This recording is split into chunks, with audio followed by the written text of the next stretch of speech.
yesterday, Bloomberg reporting that Apple is looking for a massive cycle for its next generation iPhone, set to be unveiled, as most iPhones are, in the coming fall. Yahoo Finance's Dan Howley stops by for the details on this report and the read-through, Howley, on, are we going to call it a super cycle? Where are we at with the use of the word super cycle in iPhone upgrades, and what are we looking at this year?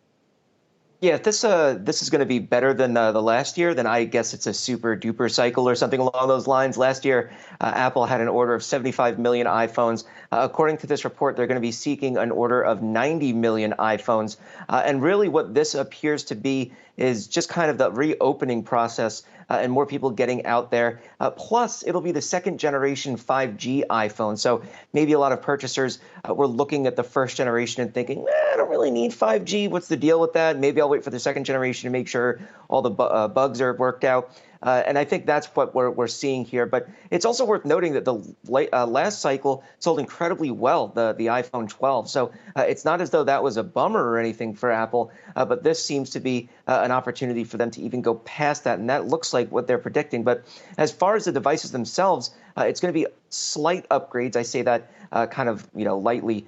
Because they're going to have faster processors. They're going to have better screens, at least as far as the Pro model goes, the Pro Max model likely, better processors, things along those lines. So it's kind of the talk to the tick cycle, where the tick is we get the body design, the changes on the chassis, things like that, and the talk kind of being when we get the internal upgrades that really push the performance of the iPhone. So it'll be the 4 models, the smallest version. That'll probably be just the 13. Then we'll have the larger version of the 13, and then we'll have the 2 Pro versions, the Pro and the Pro Max. I'm, kind of partial to the Pro Max just because it's the most expensive and I like pricey things. But I think that that's really where the best technology is going to come. There's going to be, according to this report, improvements to the video quality capabilities of these cameras. So I think that's going to be pretty important. And it's not just the iPhones that they're going to be working out. They're also going to have some new MacBooks coming later this year,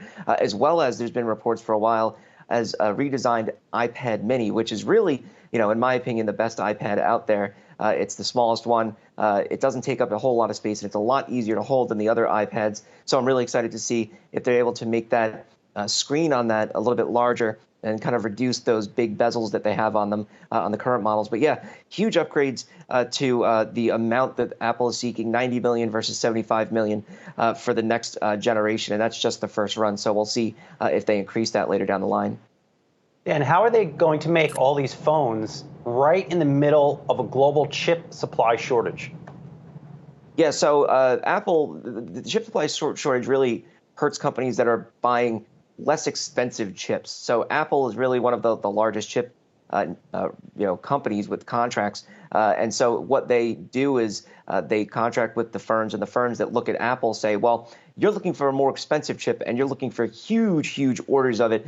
So we're going to provide it to you. The issues with the automakers is that they're using older chips that really don't have much margin for the chip makers. So they're going to look at Apple. They're going to look at, like a Ford, Toyota, something along those lines, and say, well, you guys are using older chips. It's not really going to benefit us that much. We only have a certain amount of capacity to put out these chips. We're going to go with Apple, and then we'll provide something for you later on. So it doesn't seem like it's going to hurt Apple for the time being. And I think by the time, we get these next generation iPhones, we should start to see the chip shortage calm down a little bit, maybe have more chips be available. They're saying that it'll last between 2021 and 2022.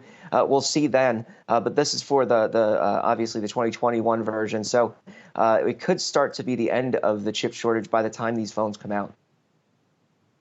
Yeah, Howley, I heard a conversation with an industry expert who was saying, when Apple comes to buy the chips, they say, cool, we'll buy all the chips. And it's like, for how long? No, all the chips. And so they don't have the problem, right? It's everybody else on the edges of the chip global supply. Apple is the supply. They are the market. Mm-hmm. And so Apple gets to make as many phones as they want. All right, Yahoo Finance's Dan Howley.